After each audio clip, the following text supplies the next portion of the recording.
Eto po. Hello! Anong meaning ng naughty song? I will... Oh my gosh, you're so naughty! No!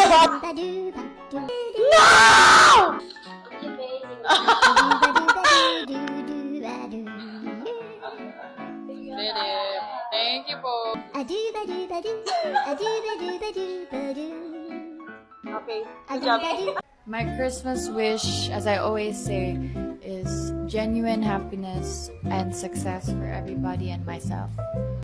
Sana po lahat ay maging happy this Christmas. Kasi everyone deserves happiness. Let's go. My New Year's resolution is less sweets. Hala, ang dami kong nakain sweets this year. So, hopefully next year, cut naman ako sa sweets. My New Year's resolution, less sweets next year.